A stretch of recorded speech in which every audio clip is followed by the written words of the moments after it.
At sa oras na ito, nais ko rin mag-share ng konting bagay lamang sa inyo. At nais ko lang ipagpatuloy ang ating pinag-usapan ng mga nakaraan. At nais kong tumakbo ulit sa ating paksa na ating pinag-usapan, how to express our love God. At ang ating unang pinagtuunan ng nakaraan kung paano natin may express ang ating pag-ibig sa Diyos ay ang isang unang bagay na ating pinag-usapan, love one another. Dahil sabi ng Panginoon, sabi ni Pedro, paano mo may ibig ang Diyos na hindi nakikita kung ang iyong kapatid na iyong nakikita ay hindi mo kayang ibigan. Kaya ang expression ng pag-ibig ay isang bagay na tinuro sa atin na kung saan ito'y napakahalaga na ang pag-ibig natin sa ating kapatid ay expression natin sa pag-ibig sa Diyos.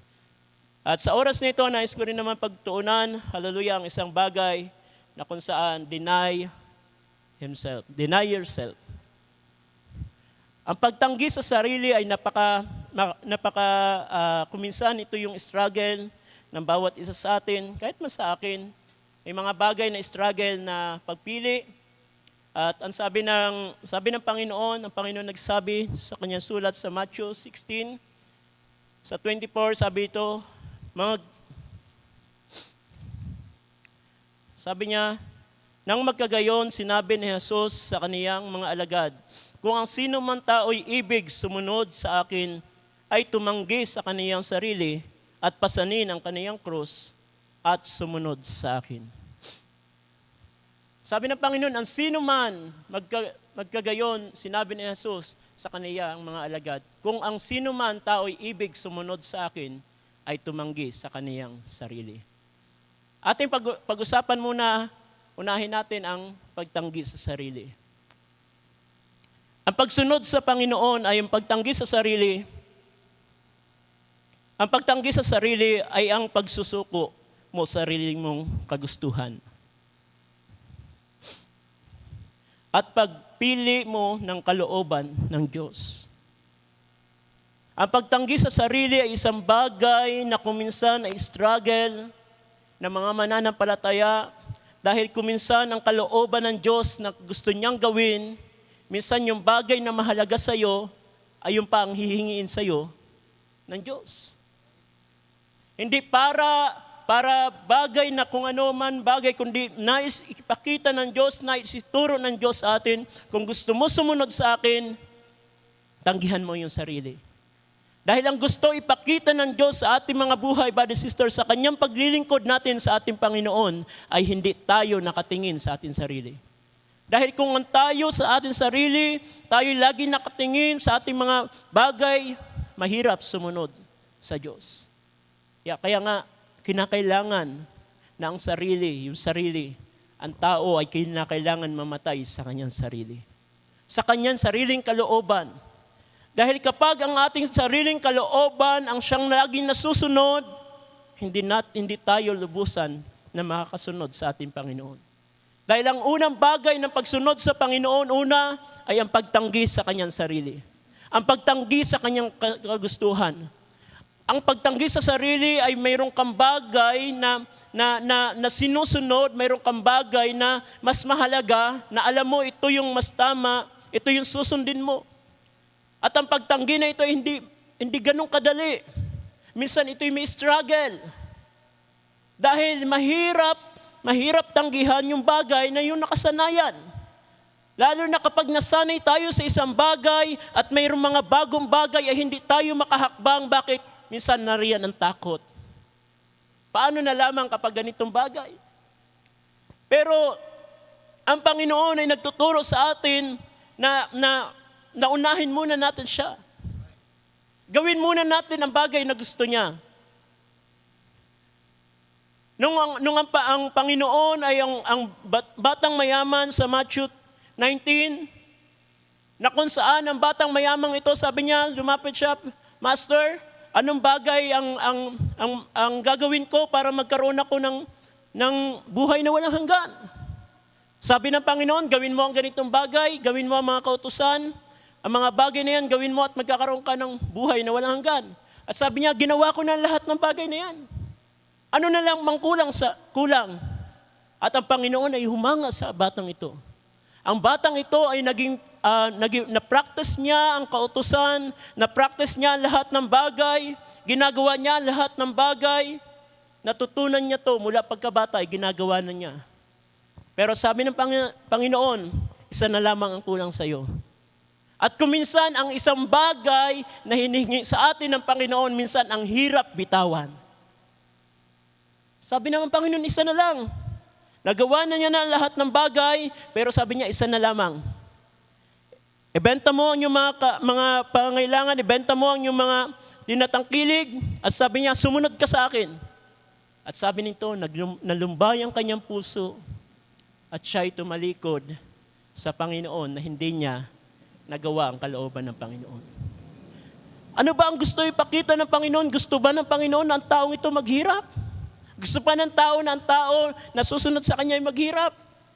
Kundi pinapakita lamang sa talata ng ating Panginoon na kung gusto mo sumunod sa akin, huwag kang magtiwala sa anumang bagay na mayroon ka. Dahil ang lahat ng bagay na mayroon ka, ng mga bagay, marahil ang binatang ito ay ang kanyang tiwala ay naroon sa kanyang mga kayamanan. Di ba? Kapag ang tao nagkasakit, anong gagawin niya? Doktor agad. Kapag ang tao wala nang magawa, wala nang makuha, naubos na lahat ng bagay, sabi na, kahit man ang babae na inaagasan ng ilang taon, naubos na ang kanyang pagmayari. At nang marinig niya ang Panginoon, yun ang naging kasagutan sa kanya. Sometimes, brother, sister, sa panahon na dumaraan tayo sa mga bagay na hindi natin na alam ang gagawin, minsan inuuna natin ang mga paraan at minsan nalilimutan natin mayroong Panginoon tayo na pinaglilingkuran. Minsan, ang mga bagay na mayroon ka na pagkakatiwalaan mo, hindi ka mag-aalala dahil alam mo, mayroon kang bagay. Pero sa oras na ang tinuturo ng Panginoon sa binatang ito, na handa niya iwan ang kanyang tiwala sa kayamanan at gawin ang kalooban ng Diyos. It's hard. Ito'y mabigat. Ibebenta mo ang iyong kayamanan, ibebenta mo ang lahat ng iyong pag-aari, para lamang sumunod sa Panginoon. Pero alam ng Panginoon kung paano ang tao i-bless niya. Alam ng Panginoon ang kanyang ginagawa. Pero minsan lamang kulang tayo sa pagtitiwala sa Kanya. Kulang tayo sa mga bagay na pagtiwala sa ating Panginoon. Alam niyo ba, mayroon talinhaga na binigay ang Panginoon. Sa Matthew 13, ito'y napakagandang talinhaga. Sa 44, kung ating titignan, sabi niya sa isang talinghaga, tulad ang kaharian ng langit sa natatagong kayamanan sa bukid, na nasumpungan ng isang tao at inilihim at sa kaniya'y kagalakan, yumaon at ipinagbili ang lahat niyang tinatangkilig at binili ang bukid na yaon. Pinakita sa talanghaga ng Panginoon sa taong ito tulad ang isang kaharian ng langit sa isang natatagong kayamanan sa bukid. Ang ating Panginoon ay pinahintulad na isang kayamanan nang nasumpungan ng isang tao at inilihim at sa kaniyang kagalakan yumaon at ipinagbili ang lahat niyang tinatangkilig at binili ang bukid na yaon. Marami siyang pag-aari. Pero na makita niya na mas mahalaga ang bagay nito na kanyang nasumpungan, willing siya i-give up ang lahat ng bagay para lamang makuha ang mas mahalagang bagay.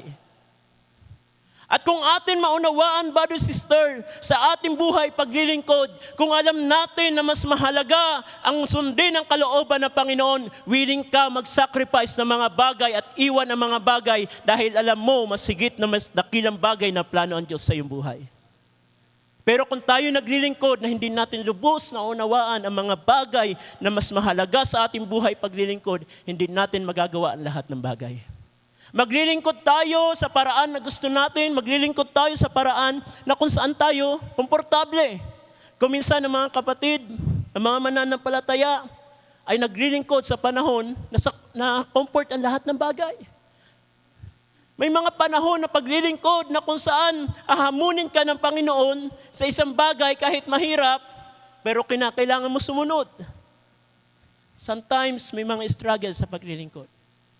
Pero kapag tayo nasanay na sa paglilingkod na ang lahat ng bagay ay parang normal na lang, at tayo ng church, parang normal na lang lahat ng bagay.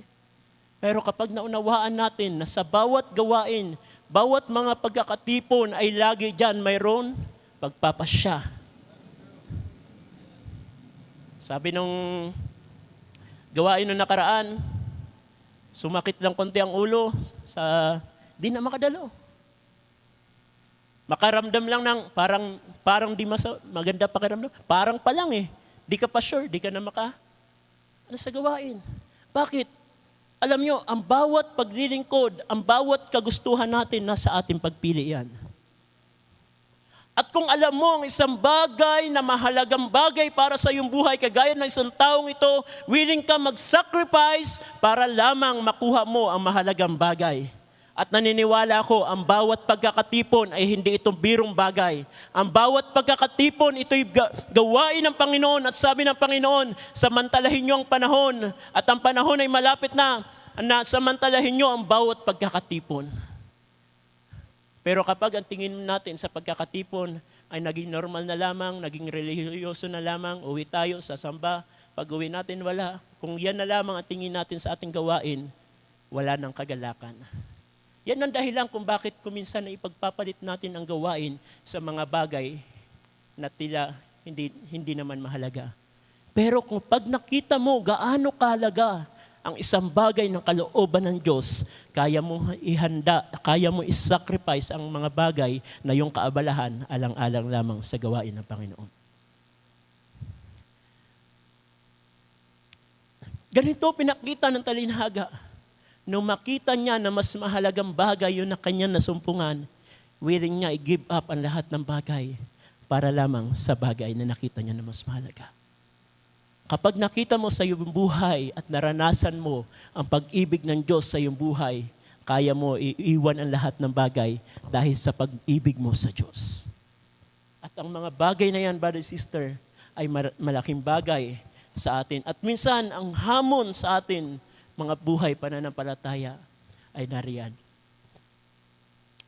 Dahil marami mga bagay sa atin. Balikan natin ang Matthew 6.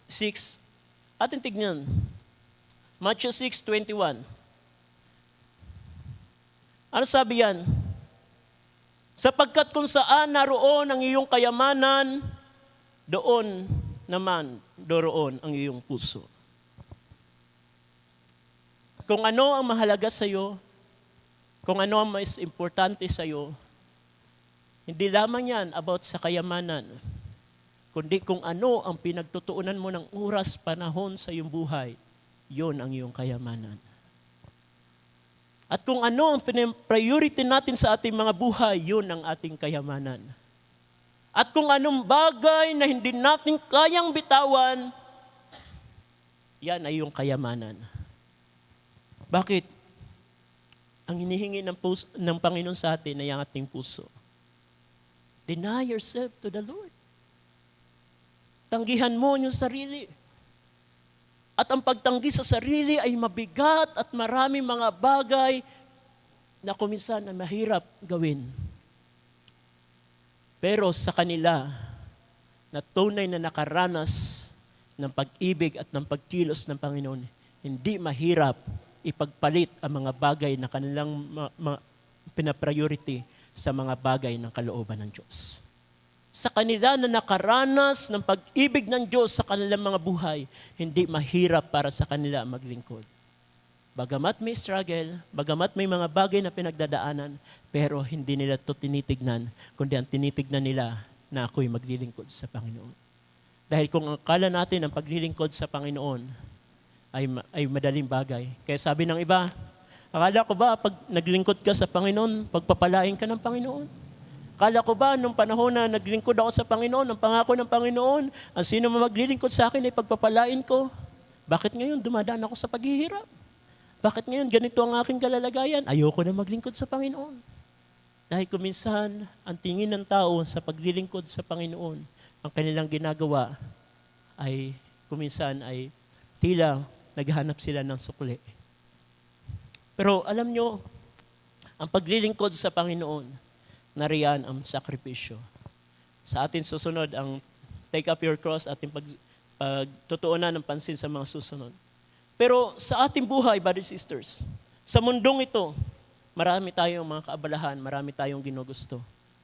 Pero alam mo ba kung anong ginugusto ng Diyos para sa iyo? Alam mo ba kung ano mas nais ng Diyos na maranasan natin sa ating mga buhay? Mahirap sumunod sa Panginoon. Hindi tayo lubusan makakasunod sa Panginoon kung ang ating mga sarili ang lagi tayo nakapokus.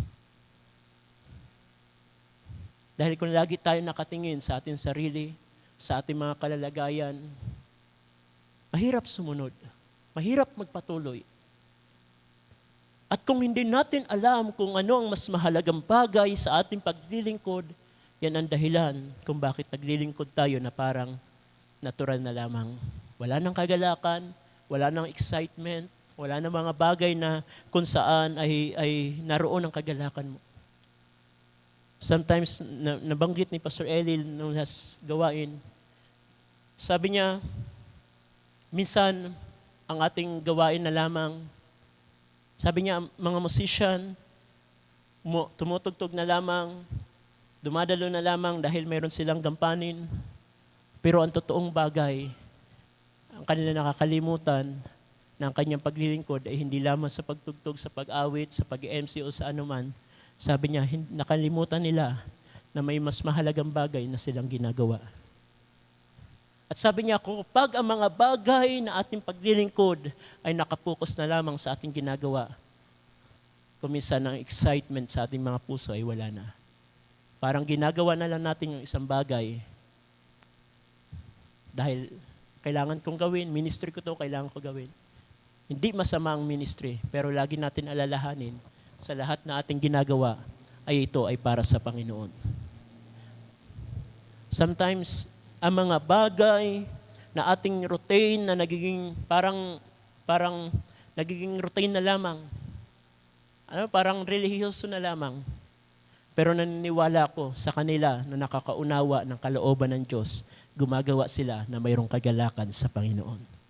Dahil alam nila na mga bagay na kanilang ginagawa ay hindi nila ginagawa sa tao lamang, kundi ginagawa nila sa Diyos. Kaya napapriority nila. At sabi ng 33, anong sabi niya? Datapwat, hanapin muna ninyo ang kaniyang kaharian. At ang kaniyang katwiran at ang lahat ng mga bagay ay pawang idaragdag na lamang. Anong nais ng Panginoon sa ating mga buhay? Ang unahin siya. Hanapin siya. Ang gawin ng mga bagay na mas mahalaga, na ano man mahalaga sa iyong buhay, lagi mong alalahanin, mayroon mas mahalagang bagay na pinapagawa ang Panginoon sa atin. Kung ang bagay na ating ginagawa sa mundong ito ay mas abala tayo, sinisikap natin kahit na ang gawain ay mapabayaan natin, basta lamang may provide ang ating mga pangangailangan. Pero ang sabi ng Panginoon, unahin niyo muna ako. Gawin niyo muna to. Kaya sabi ni Mary, Panginoon, di ka ba nag-aalala? Wala ng alak. Pero sabi niya, anong pakialam ko sa'yo? Pero sabi ni Mary sa mga alagad, ano man ang sabihin nila, sundin nyo, gawin nyo. At dahil sa mga bagay na ating pag-una sa Panginoon, doon natin makikita ang mga bagong bagay na gawa ng Panginoon. At ang mga bagong bagay na ito na ating mararanasan kapag atin laging inuuna ang bagay na kalooban ng Diyos sa ating mga buhay. Kaya brothers and sisters, kung mayroon man mahalaga sa ating mga buhay, ay lagi niyong ilagay sa unahan ang gawin, ang unahin ang Panginoon sa lahat ng bagay. Dahil ang pangako niya, ang lahat ng ating pangangailangan ay dadaragdag na lang namin niya. Alam ng Diyos kung paano niya ilulutasin ang ating pinagdadaanan. Alam ng Diyos kung paano tayo ipoprovide ang ating pangangailangan. Pero anong kailangan natin? Unahin siya. At sa pag-una mo yan, kailangan mo iwan ang mga mas mahalaga sa iyo na paningin mo ito'y mahalaga dahil alam mo mas mahalaga ang kalooban ng Diyos sa iyong buhay. At ang mga bagay na ito ay ating mararanasan. Kaya nga si Apostol Pablo, sabi niya sa Philippians 3, kung ating Philippians 3:7, ano sabi niya dyan?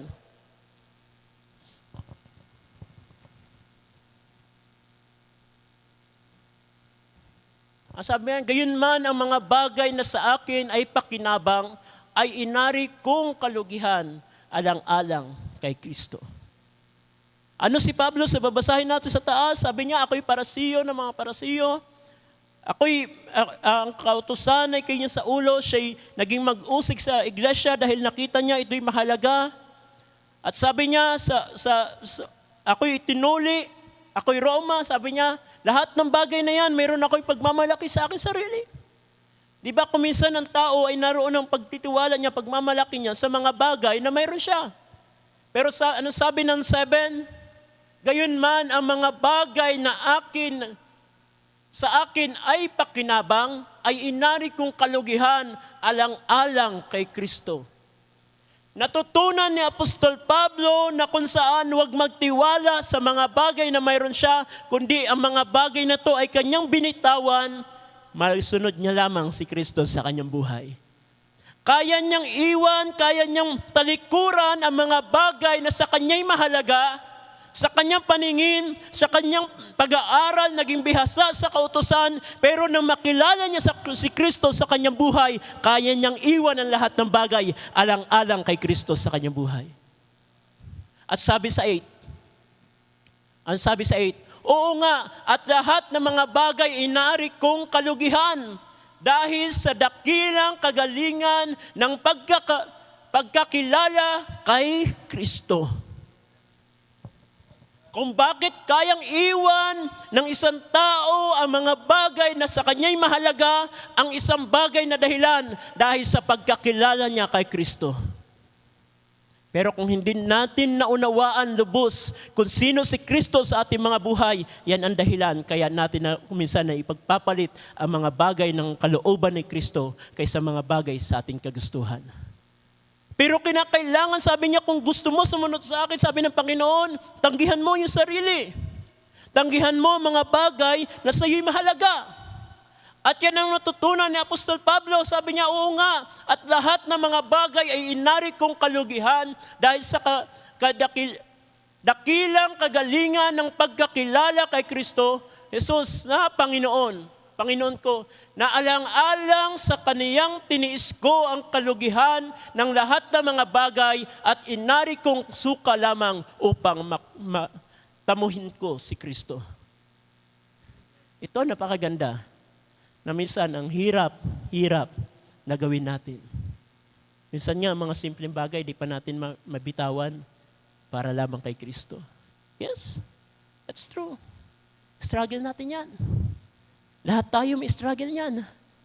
Brother, bakit ganyan magsalita? Kaya mo ba? Ako man, struggle ko yan.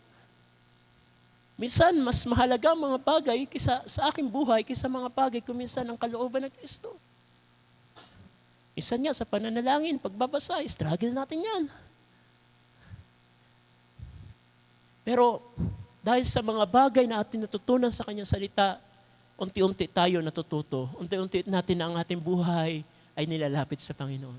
Yan ang dahilan kung bakit mayroong pagdulog, mayroong pag-ibig, mayroong pananalangin. Lord, di ko kayang bagay na to. Lord, di ko kayang bitawan to. Lord, di ko kayang bagay, gawin ang ganitong bagay. Tulungan mo ako. Dahil lahat tayo, tao, lahat tayo ay may pagkukulang. Lahat tayo ay may sariling kalooban. Lahat tayo may sariling mga plano sa ating mga buhay. Pero ang Diyos ay nagtuturo sa atin sa lahat ng bagay ay bitawan at matutunan natin ang sumunod sa Panginoon. Kagaya ni Apostol Pablo, mayroon siyang pagmamalaki, mayroon siya ng lahat ng bagay, pero natutunan niya na bitawan dahil sa pagkakilala kay Kristo. Kapag naranasan natin si Kristo sa ating mga buhay, yan ang dahilan, nagsumunod tayo sa Kanya. Nung panahon na makilala natin siya, sumunod tayo sa Kanya. Bakit? Alam natin, ang mga bagay ng kalooban ng Diyos ay mas mainam kaysa mga bagay na ating sarili. Dahil, brother, sister, napakahalaga ng pagtanggi sa sarili. Lalo na sa panahon na ating kinabubuhayan.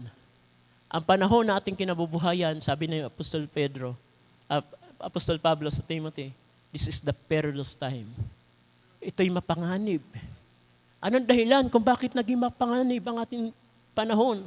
Ating tignan ang Timothy, 2 Timothy. Patapos na yung oras ko. 2 Timothy 3, dito sa 1. Kung bakit naging masama ang panahon na ating kinabubuhayan. Datapwat alamin mo ito, na sa mga huling araw ay darating ang mga panahong mapanganib. Bakit sinabi niya ang panahon na mapanganib? At alam natin, ang panahon natin ngayon ay napakasama na.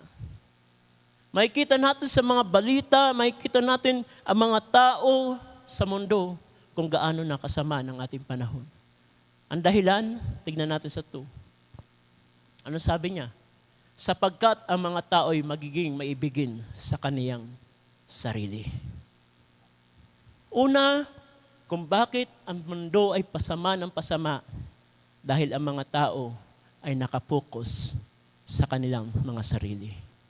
Sa kanilang sariling interes, sa kanilang sariling kagustuhan.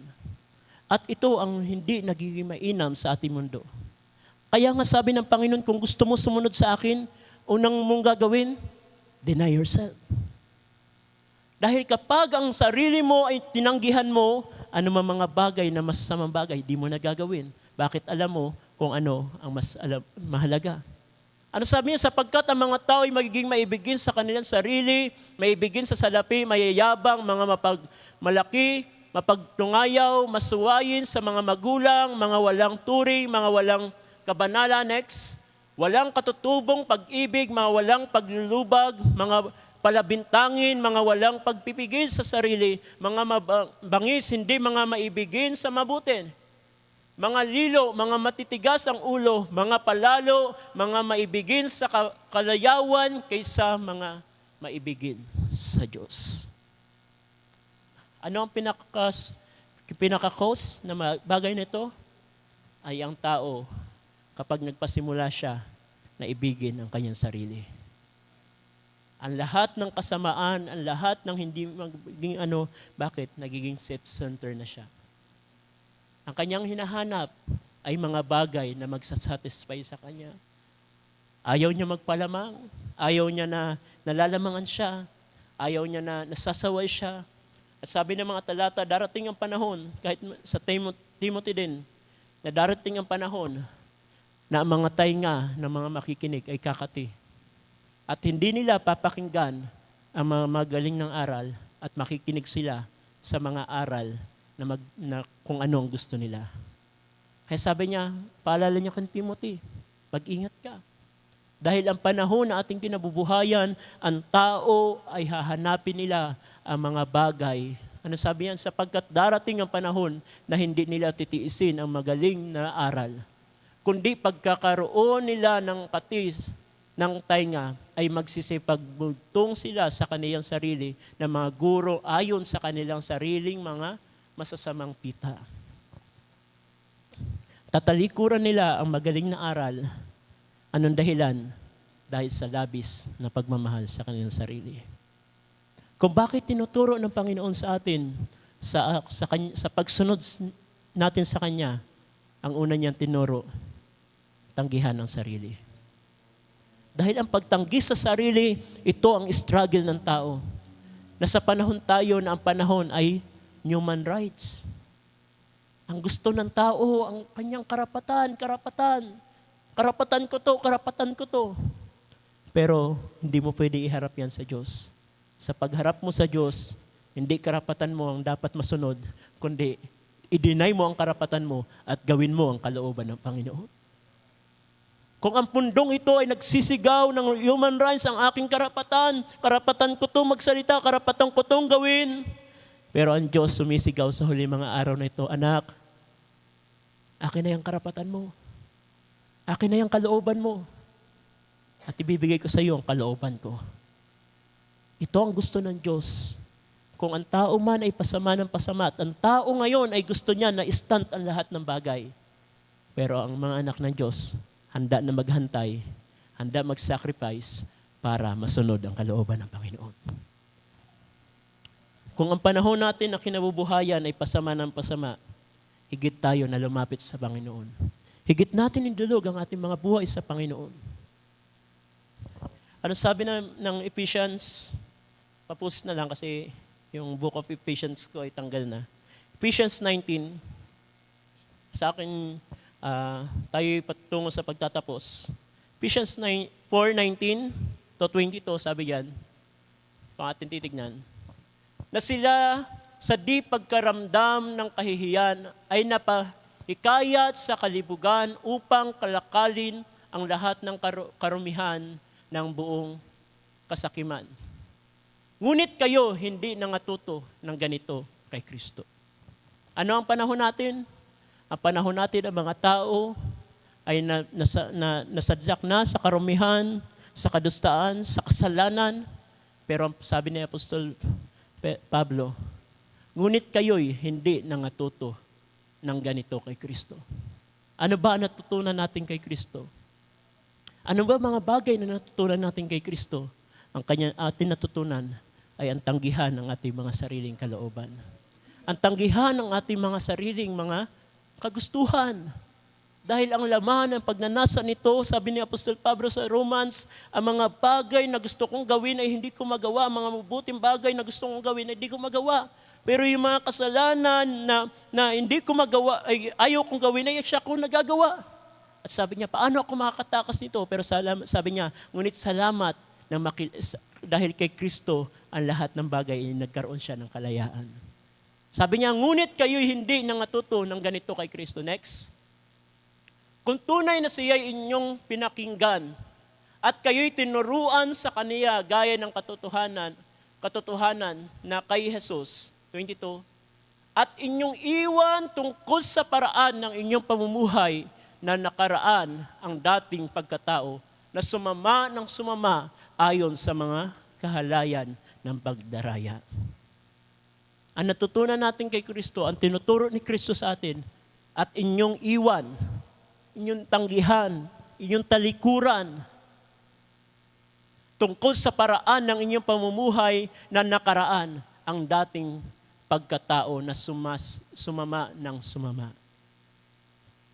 Dahil ito ang hindi kayang iwan ng tao. Ang mundo natin ngayon na ating kinabubuhayan, lagi sila, kapag ikaw inapi, ayaw nila magpaapi. Ngunit tayo, brothers and sisters, ang sabi ni Apostol Pablo, dahil ang natutunan natin kay Kristo ay ang layuan natin ang mga bagay na masasama. Ang inyong iwan tungkol sa paraan ng inyong pamumuhay na nakaraan ang dating pagkatao. Kung tayo is a new creation, tayo'y binago na, tayo'y nabuhay na, nakalakip ni Kristo, then gawin natin ang mga bagay na ayon sa kalooban ni Kristo. Sabi ng Colossians 3, nang tayo'y binuhay na kalikip ni Kristo, sabi niya, hanapin naman natin ang mga bagay na naroon kay Kristo. Hindi ang mga bagay na nasa lupa, kundi ang mga bagay na makalangit dahil tayo ay kalakip na nabuhay ni Kristo. At kung tayo'y nabuhay na kalakip ni Kristo, dapat ang buhay na ating kinabubuhay ay hindi na ang ating kalooban, kundi si Kristo na siyang gumagawa sa ating mga buhay. Na ang atin, kundi si Kristo na gumagawa sa atin. Sa huling talata, balikan natin ang Matthew 16 sa pagpapatuloy doon.